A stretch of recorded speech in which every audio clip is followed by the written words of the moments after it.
지났다는 소리인데 이전 코로나 지났습니다. 3월은 웨네입니다. 그래서 또 선주가 나갔습니다.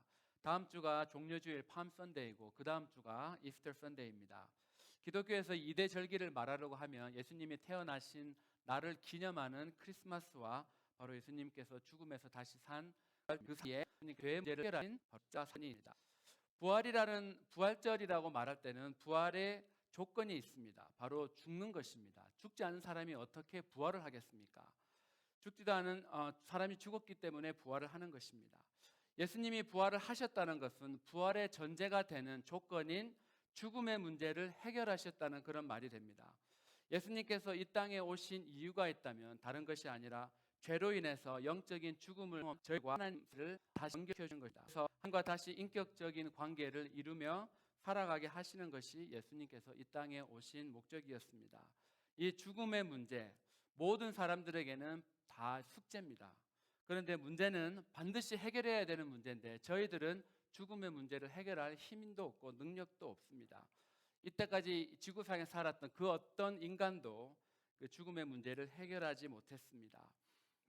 저희들은 이 살린 한 사람의 죽음을 해결할 바로 그 이야기입니다.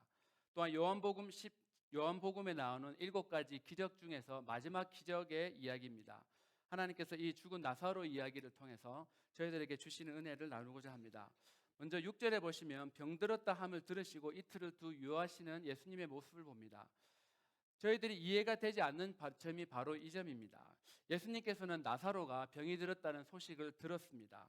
그런데 떠나셨는 이탄 지금 더 나갔습니다. 예수와 나사로 이 가정을 보면 이럴 사이가 아닙니다. 지금 보시면 예수님에게 있어서는 특별한 가정이었습니다. 본문이 시작하는 지점의 2절에 보시면 마리아가 향유를 붓고 주께 머리 털로 주의 발을 씻기던 자라고 했습니다. 그리고 5절에도 예수께서 본래 마르다와 그 동생 나사로를 사랑하셨다라고 기록하고 11절에는 예수님께서 친한 우리 친구 나사로라고 합니다. 나사로다. 그냥 지금 선에서 성하고 이 구절만 봐도 그냥 보통 사이는 아닌 것을 저희들 알 수 있습니다. 그리고 몇 번 만나서 이루어진 관계가 아니라는 것도 알 수 있습니다. 이토록 정말 사랑하고 친한 그런 사이라면 특별한 일이 없는 한 그걸 부탁을 하는데 갔었어야죠. 예수님께서 듣자마자 가셨어야죠. 아니면 듣고 지금 하고 있는 일이 있으니까 저녁에 밤에 해가 지고 난 뒤에 가시든지 아니면 최소한 그 다음 날이라도 가죠. 그런데 빨리 하시는 일 있다 예수님께서 나사로 있는 곳으로 가셨습니다. 급한 것은 바로 이 병자 나사로 집이었습니다. 그래서 사람을 보내서 빨리 예수님 좀 왔으면 좋겠는데 급한 사람은 마음은 몰라주고 예수님께서 이상한 말씀을 합니다. 야, 그거 죽을 병 아니야. 그 병은 하나님의 영광을 위해서 난 병이고 또 하나님의 아들이 그것 때문에 영광을 받게 될 거다라고 예수님 말씀하셨습니다. 주님 좀 하시는 느낌이 않습니까? 여러분들 중에 가족 중에 지금 정말 아파서 지금 의사가 이제 뭐 오늘 내일 합니다라고 이야기했으면 어떻겠습니까? 저도 병원에서 한 3개월 동안 인턴십을 해봤는데 채플린으로 인턴십 할 때 그런 경우 많이 봤습니다. 그러면 교회 안 다니던 사람들도 지푸라기를 잡는 심정으로 목사를 오라 그럽니다. 여러분들 중에 이런 일이 있으면 저한테 전화를 해서 신방 요청을 했겠죠. 무엇 기도합니까? 적어도 제가 한 단사천호 하죠, 그죠? 가면 와서 기도도 해주고 하나님께서 소망을 주십니다. 하나님께서 고쳐주시겠습니다. 하나님께서 저희들이 고쳐주시라고 우리 교회 기도팀에게 부탁을 했습니다. 원래 병에 걸려서 빨리 죽는 거 하나님 뜻이 아닌데라고 말할 것입니다. 우리는 기도를 하지만 하나님께서 다 들어주실 것이니까 같이 한번 믿어보고 기다려봅시다라고 보통 이런 거를 기대를 합니다. 그런데 제가 오라는 대로 가지도 않고 전화도 하지 그걸 뺍니다. 그것도 카톡 그걸 빼 그 때문에 하나님 영광을 받을 겁니다 라고 말을 했다 그러면 여러분이 어떻게 생각하실까? 제가 한번 스스로 생각해 봤습니다. 와, 섭섭하다. 자기 일 아니라고 자기 일 안 하고 어떻게 목사님이 저럴 수가 있지. 내가 그래도 얼마나 밥을 많이 사줬는데 목사님 내가 그래도 밥도 많이 사주고 뭐 어디 갈 때 용돈도 주고 그랬는데 목사님 너무 섭섭하네. 아니면 두 번째 야 정말 열받네. 지가 목사면 다냐. 유타의 목사가 자기밖에 없는 줄 알지. 저기 큐 사람 줄 이렇게 섭섭한 중에 아닙니까? 보기 싫다고 하지 뭐 하나님의 영광 우는 지금 꼭 그런 상황입니다. 더군다나 예수님이 지금 뭐 엄청난 일을 하고 가셨으면 그렇게 이해를 하지만 그런 상황이 아니었습니다. 의도적으로 이틀을 더 늦춰서 출발하셨습니다. 여러분들 같으면 이 상황이 지금 이해가 되십니까? 저도 이해가 잘 되지 않습니다. 왜 주님이 이틀을 더 있다 가셔야만 했는가? 왜 즉시 나사로에 찾아가서 지금 포가람 사주시면 얼마나 좋나고 했어요. 그렇지 않습니다. 성경에 보면 저희들이 이해가 안 되는 그런 이야기들이 참 많이 나옵니다. 그 중에 대표적인 사람이 바로 아브라함입니다. 창세기에 보면 하나님께서 아브라함에게 75살에 나타나셨습니다. 그리고 그에게 네 자손을 통해서 정말 큰 나라가 될 것이라는 약속을 해주셨습니다.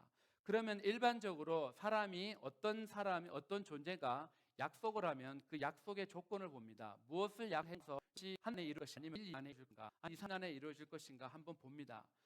자녀를 주겠다고 약속을 하셨습니다. 그러면 임신하는 기간 한 1년, 뭐 그 앞뒤로 1, 2년 해서 적어도 2, 3년 뒤에 이루어질 약속 아닙니까?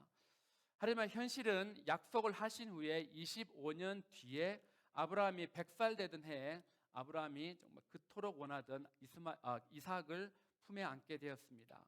그런데 그 25년이라는 세월 속에 하나님께서 자녀를 안가 이런 또 하나님이 주니까 자기가 데리고 있는 그런 사람 중에 가장 믿을 만한 엘리에셀 얘를 양자로 삼을까?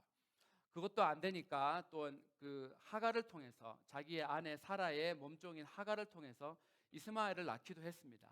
그 이스마엘이 태어나는 바람에 지금도 그 중동 지역에서는 그 모슬렘들과 그렇지 않은 사람들이 이스라엘 사람들이 싸우고 있지 않습니까? 이슬람에서 지금 저에게 많은 사람들이 죽었어. 그 이스라엘의 후손은 지금도 여전히 이 시대에 저와 여러분들에게 위험이 되고 미국에도 위험이 되는 그런 사람들의 후손입니다. 하나님께서 조금만 더 일찍 응답하셨더라면 이 이스마엘이 태어나기 전에 이삭을 태어나게 하셨다면 얼마나 좋았습니까? 그렇다면 지금 이런 저희들 후대 사람들이 그런 아픔을 겪지 않을 수 있을 텐데 하나님께서 왜 이렇게 질질 끄셨습니까? 아브라함이 아들을 다적 하나님을 주고 약하시네. 추가 약을 하시면 빨리 해주시지 왜 일이 꼬이게 만드십니까? 내일을 모르는 우리 인간들의 관점에서는 참으로 이해하기 어려운 그런 상황임을 알 수 있습니다. 그런데 아브라함에게 있어서 이 25년이라는 기간은 그가 믿음의 조상이 되기 위해서 꼭 필요한 그런 시간이었습니다. 사라가 어떻습니까? 여자로서 아이를 낳을 수 없는 그런 폐경기가 왔습니다. 모든 사람이 저 여자가 아이를 낳을 수 없는 거이다. 때로 낳는 일이 그렇게 일어납니다. 그다음에 불가능한 일이 그 가정에 일어났습니다. 그렇다면 그 25년이라는 시간은 반드시 그 사람들에게 하나님만이 하실 수 있는 그런 일이라는 것을 보여줄 수 있는 그런 시간인 것입니다. 하나님은 그 시간이 오기를 기다리셨습니다. 그 기다리는 시간이 아브라함과 사라에게는 고통이었고 저와 여러분에게도 어려우고 힘든 시간이 될 수가 있습니다. 그러나 하나님은 그 시간입니다. 모든 사람이 이번에는 4년을 통해서 자랐습니다. 최고의 모든 것을 최고로 누리며 자랐습니다. 그런데 그 다음 40년은 광야에서 처가살이 했습니다. 자기 양도 아니고 장인의 양을 몰면서 40년간 지났습니다. 그리고 그 80세가 되었을 때 하나님께서는 이 모세를 픽업하십니다. 그리고 그 200만이나 되는 엄청난 사람들을 가나안 땅으로 인도하는 데 쓰신 사람이 바로 모세였습니다.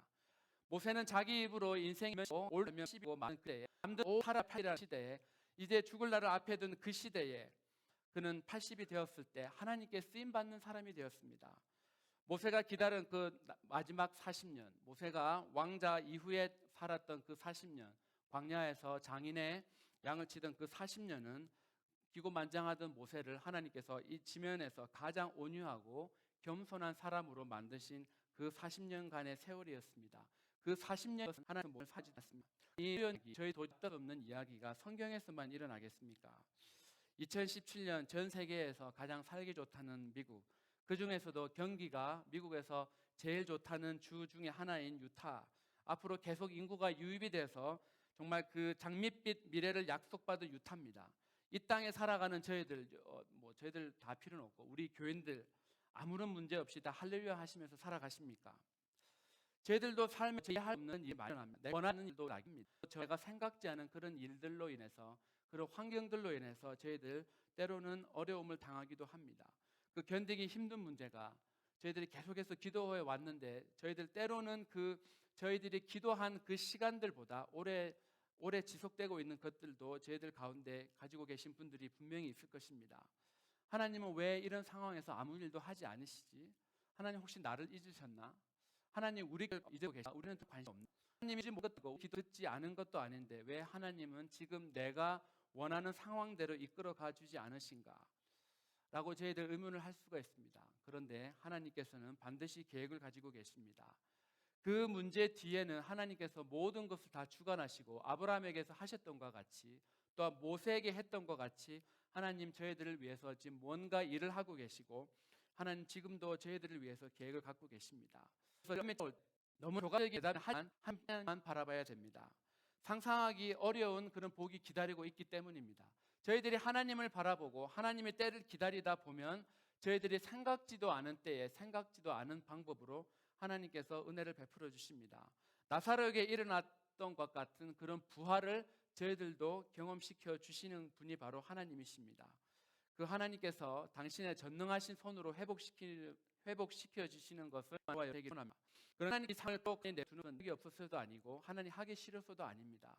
하나님께서 당신이 세상에 보여줄 영광이 있다고 말씀하고 계십니다. 저와 여러분에게 우리 교회에게 일어나는 그런 어려운 일이 있다면 그 일은 하나님의 영광을 위함이라고 지금 성경은 저희들에게 가르쳐 줍니다. 그리고 저희들 읽지는 않았지만 21절 이하에 보면 마르다와 예수님이 대화가 있습니다. 대화가 나옵니다. 그 마르다의 잘못된 믿음을 회복시키기 위해서 일을 하는 것이다. 본문 예수님께서 나사로가 죽은 지 나흘째에 이제 찾아가셨습니다. 또 다른 목적이 있는데 그 나흘째 찾아가는 것을 통해서 마르다의 믿음을 새롭게 해주기 원하셨습니다. 아브라함에게 25년이 필요한 것처럼 모세에게 40년이 필요한 것처럼 그 자기 동생 자기 동생 나사로가 죽어야만 했던 그 문제는 그녀에게 있어서 분명히 그 신을 계속 깨기 위해서 마르다 예동인과 다시 비교가 됩니다. 누가복음 10장에 보면 예수님께서 어느 한 동네에 들어가셨는데 그 집이 마르다의 집이었습니다. 예수님을 맞이했습니다. 마르다가 예수님을 맞이했는데 예수님이 왔으면 예수님과 같이 따라온 제자 12명이 있었습니다. 그러면 최소한 13명의 음식을 아니면 그 다과를 준비해야 됩니다. 그러면 누군가 도와줘야 되지 않겠습니까? 그런데 이 눈치 없는 이 동생 마리아가 손님 대접하는 한시 모르고 주위에 앉아 하나님의 말씀을 듣었습니다. 그래서 복음 10장 39절에는 마리아는 주의 발치에 앉아 예수님의 말씀을 들었다라고 합니다. 저희들이 생각할 때 주의 발치에 앉아, 발 근처에 앉아 생각할 때는 주위에 제자들이 있고 예수님 발이 있는 쪽에 이 마리아가 앉아 있을 거로 생각을 합니다. 그런데 유대인의 세계에 있어서 발이라는 것은 그냥 저희들이 생각하는 발이 아닙니다. 저희들이 생각하는 것 이상입니다. 주로 복의 표를 날 때 누군가 발이 그런 행장을 보면 사람들이 자기의 밭과 집을 다 팔았습니다. 그리고 올 때 사도들의 발 앞에 놔두었습니다. 자기들의 판 모든 것을 사도들의 발 아래 두었다는 것은 사도들을 그만큼 존경한다는 표시고 사도들의 가르침에 복종해야겠다는 의미입니다. 이 재물을 당신이 필요한 데 쓰라는 그런 것입니다. 또한 사도 바울은 자신을 소개할 때 사도행전 22장 3절에 보시면 나는 기기야수 낳고 이성 가말리엘에 잘 세웠다라고 이렇게 설명합니다. 가말리엘의 문화에서 이를 표현 누구누구의 문화생이라는 말은 요즘 젊은 사람들은 잘 모르는 표현입니다. 쉽게 말하면 내가 JYP 소속이냐 아니면 SM 소속이냐 그런 말입니다. 킹제임스 바이블을 아주 정확하게 원어의 뜻을 살려서 번역을 했습니다. 가말리엘의 문화에서라는 표현은 킹제임스 성경은 at the feet of 가말리엘, 가말리엘에서 발 아는 가말리엘이라는 가말리엘의 문화에서 at the feet of 가말리엘입니다. 그런데 마리아가 예수님의 발치 아래서라는 표현을 했는데 마리아가 예수님의 발치 아래 있었다라는 표현을 원어와 영어 성경을 보면 at the feet of Jesus라고 되어 있습니다. 그렇다면 이 마리아라는 여자는 예수 발 가운데 섰다 사람이라 예수님의 제자라는 겁니다. 그 당시 여자와 남자들께서 돌아갈 수 없는 상황이었기 때문에 12제자 속에 못 들어갔지. 그녀는 하나님의 제자와 예수의 제자라는 그런 소리입니다. 그런데 형만한 동생이 없다고 하는데 어찌된 일인지 신앙에 관한 한 이 마리아와 마르다 사이는 좀 마리아가 좀 더 센스가 있고 마르다는 센스가 좀 늦은 것을 볼 수 있습니다. 오늘 본문을 자세히 들여다보면 21절 2절에 보면 예수님과 대화하는 그런 마리아가 나옵니다. 전혀 신앙이 아닌 말들을 합니다. 신앙이 있는 듯한데 이야기하고 있습니다. 바로 이들의 모습인가. 11절부터 27절에 보시면 예수님과 마르다의 대응을 하는데 21절에 주님께서 여기 계셨으면 내 오라비가 안 죽었겠습니다 라고 이야기를 합니다. 그러니까 예수님이 나는 이제라도 22절에 마르다가 계속해서 나는 이제라도 주님께서 무엇이든지 하나님께 구하는 것을 하나님이 주실 줄 압니다 라고 이야기를 했습니다. 그러니까 23절에서 네 오라비가 다시 살 거다 그래 말하니까 24절에 마지막 부는 우리 아버지가 살리다 라고 이해했다. 예수님이 나는 부활이요 생명이니 나를 믿는 자는 죽어서도 살겠고 무릇 살아서 나를 믿는 자는 영원히 죽지 아니하리라. 네가 이것을 믿느냐라고 물어보십니다. 그러니까 마르다가 이렇게 이야기합니다. 주여 그러하외다. 주는 그리스도시요 세상에 오시는 하나님의 아들이신 줄을 내가 믿나이다. 네가 지금 네 오라버지가 부활할 것을 지금 믿느냐 그러니까 나중에 세상에 오시는 님을 믿는다고 합니다.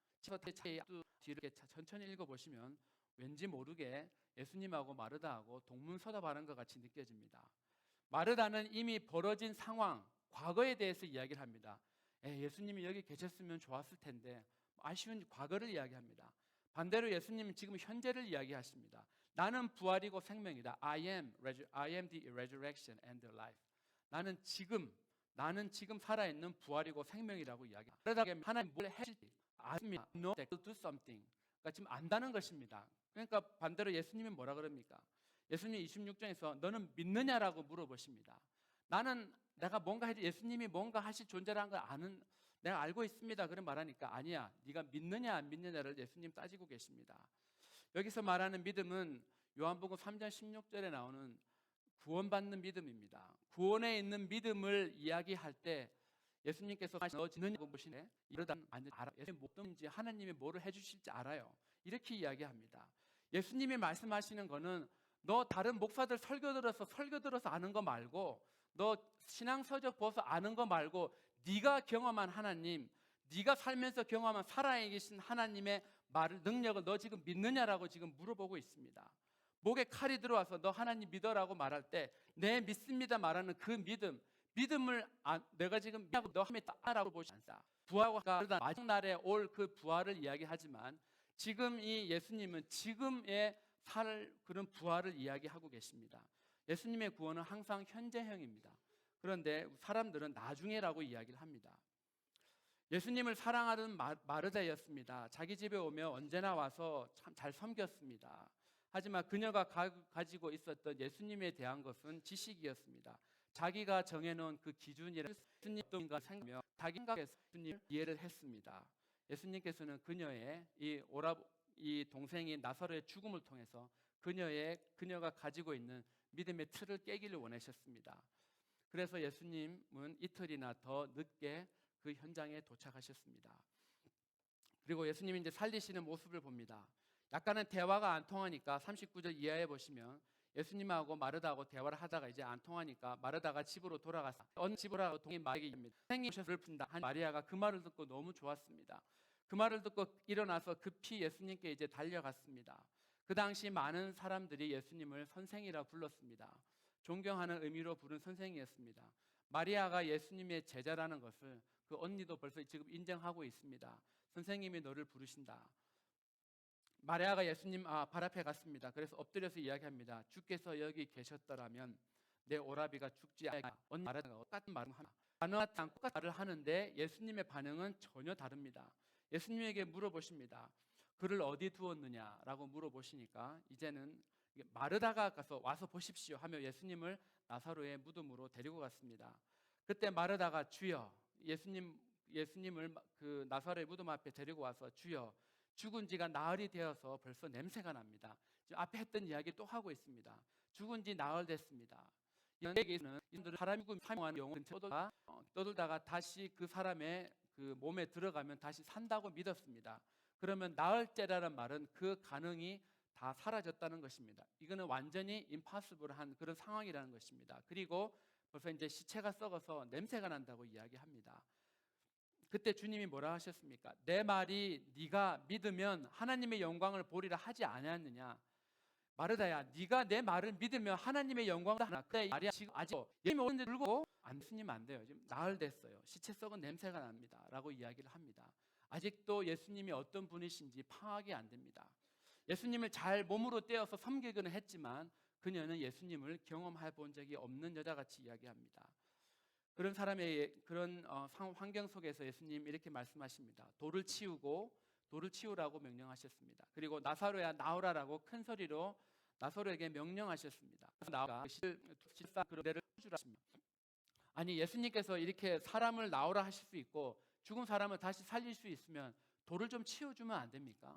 예수님이 돌을 좀 치워주셔갖고 말씀으로 그냥 사람들이 지금 많이 모여 있는데 예수님으로 돌아 굴러가라 그러면 막 돌이 지지로 딱 굴러가면 사람들이 와, 예수님 역시 능력이 있구나. 그리고 나사로야 나오라 그러면 돌이 싹 나오고 예수님이 나사로가 걸어 나오면 예수님이 더 영광을 받으실 수 있을 텐데 사람은 돈차고 이야기합니다. 그리고 나를 나서 피를 또 풀어주라고 이야기합니다. 붕대도 그냥 예수님이 붕대야 풀려라 그래서 붕대가 싹 풀어지면 얼마나 좀 멋있습니까, 그죠? 와, 역시 예수님이구나. 예수님 말씀으로 모든 것을 다 창조하셨다는데 진짜구나 하고 모든 사람들이 더 예수님을 믿게 될 텐데 예수님은 꼭 그 죽은 사람을 살리는 것 빼고는 돌을 치우고 붕대를 풀어주는 것은 요구를 하셨습니다. 주님은 죽을 사람 제 소를 구하시다. 돌을 치우는 건 그들의 몫이다. 그것은 주님의 몫이 아닙니다. 나사로를 살리는 것은 주님의 몫이었다면 돌을 치우고 죽은 사람의 붕대를 풀어주는 것은 저희들의 몫입니다. 어린아이 한 끼 도시락과 같은 그런 물고기 2마리와 떡 5덩어리를 가지고 예수님은 5,000명이 넘는 사람들을 먹이셨습니다. 그런데 그것을 할 때도 예수님은 그것을 가지고 하나님 앞에 축사했습니다. 감사 기도를 드렸습니다. 그리고 나서 하나하나 떼줄 때 것이 천분을 튀겨지지 않고 뻥 튀긴 것이다. 나쁠 때 천사라 보겠다. 처음부터 5명 분을 가지고 예수 역사하신 것이 아니라 예수님이 사람들을 통해서 제자들의 수고를 통해서 제자들의 그런 노동을 통해서 예수님께서는 역사를 하셨습니다. 돌을 치울 때 나사로를 그런 묶은 수건을 풀을 때 믿음의 수고를 주님은 저와 여러분에게 요구를 하십니다. 저와 여러분의 그것을 요구를 하고 그런 기억을 통해 믿음이 나기입니다. 돌을 친다. 그 말은 무슨 뜻입니까? 돌문을 치운다는 것은 이미 예수님께서 뭔가 하실 것을 믿었다는 것입니다. 예수님께서 우리에게 믿음이 있는 것을 알지만 우리에게 믿음의 행동을 요구를 하십니다. 나사로가 죽었다는 것은 살아있는 것과 지금 모든 그런 관계가 다 단절되어 있는 것을 이야기를 합니다. 하나님과의 관계도 끊어지고 사랑과의 관계가 끊어진 것, 그것을 저희들은 죽었다, 살았다 합니다. 세상을 사면 이런 사랑의 관계의 단절을 경험합니다. 내 힘으로는 다시 연결할 수 없는 그런 상황들이 있습니다. 내 힘으로는 풀어낼 수 없는 그런 상황들을 저와 여러분들이 세상을 살다 보면 만나기도 합니다. 그때 그런 상황을 다시 연결시켜 주는 분, 그런 내 앞에 놓여져 있는 그런 무덤의 문을 여실 수 있는 분은 바로 예수 그리스도입니다. 그 예수님이 우리의 삶의 모든 영역 끊어서 회피하시는데 하나님과 연예계 것은 하나님의 돌을 치우는 그런 믿음입니다. 그때 필요한 것은 다름 아닌 나의 믿음이라고 이야기하십니다. 15절에 보시면 예수님께서 하신 말씀이 있습니다. 내가 거기 있지 아니한 것을 너희를 위하여 기뻐하노니 이는 너희로 믿게 하려 함이라. 예수님께서 그 지금 나사로가 죽어가는 현장에 없었던 것을 지금 기뻐한다고 이야기하십니다. 왜 기쁘냐 그러면 나사로가 친한 사랑하는 사람이 죽어서 기쁜 이유가 바로 함께 12 제자들에게 믿음을 주시려고 지금 그 나사로 가정에 힘든 일이 일어났던 것입니다. 저와 여러분의 삶 가운데 우리들이 해결할 수 없는 이게 끝인가? 이게 내 삶의 이게 이제 마지막인가? 나 이제 이대로 다시 한국으로 돌아가야 되나? 나 이대로 뭐 이제 할 수 없나? 나 이대로 포기해야 되나? 이런 상황이 있다 그러면 그 상황에서 하나님이 저와 여러분에게 요구하시는 것이 있다면 바로 네가 사이도를 생각 다 끝났다만 네가 끝났다고 생각하는 지금 썩어서 냄새가 난다고 생각하는 이 상황에 너가 나를 믿니? 내가 돌을 치우라 했을 때 너 믿을 수 있느냐? 믿음을 저희들에게 요구를 하십니다. 그리고 저희들로 하여금 믿게 하려고 주님께서 저희들에게 어려운 상황들을 허락하신다는 겁니다. 나사로가 살아난 것도 11장 45절에 보시면 마리아에게 와서 예수의 하신 일을 본 많은 일이 있다고 합니다. 그 강에 이런 이유했다는 그 가정에서 일어난 일을 보고 많은 사람들이 믿었다고 했습니다. 믿음을 주기 위하기 위해서 그 가정에 나사로가 잠시 죽었던 것입니다. 저희들 삶에 일어나는 모든 그런 기적들, 내가 이해할 수 없는 그런 일들, 하나님께서 저희들에게 베풀어 주시는 그런 기적들이 있다면, 야, 뭐 우리 하나님 위대하다 그런 것도 있지만 바로 저희들에게 믿음을 더하여 주시기 위함이고, 또 하나님 모르는 사람들의 믿음을 가지게 하기 위함입니다. 내 삶의 앞에 있는, 나를 가로막고 있는 그런 내 삶의 무덤, 그 앞에 있는 돌, 누구 치워야 됩니까? 예수님께서 치워 주실 수 있는 분이지만 나의 믿음을 통해서 예수님 그 문을 채워 주십니다. 저와 여러분 삶에 일어나는 그런 우리들이 이해하지 못하는 그런 어려운 일들, 그런 일들은 예수님께서 저와 여러분에게 믿음을 주시기 위해서 일어난 것임을 알고, 하나님께서 앞에 난 모든 일을 믿음으로 하는 일을 하십니다. 성경 의인은 믿음으로 말미암아 산다고 했습니다. 저와 여러분에게 이 땅을 살아가는 이유가 있다면, 그런 힘이 있다면, 내가 가진 지식과 내가 가진 학위와 경제력이 아니라 내가 가진 믿음입니다. 하나님께서는 그 믿음을 저와 여러분에게 항상 더하여 주시고 그 믿음을 업그레이드 시켜 주시기 원하십니다. 그 믿음을 정말 바라보며 그 믿음을 간구하는 저와 여러분이 되기를 축원합니다.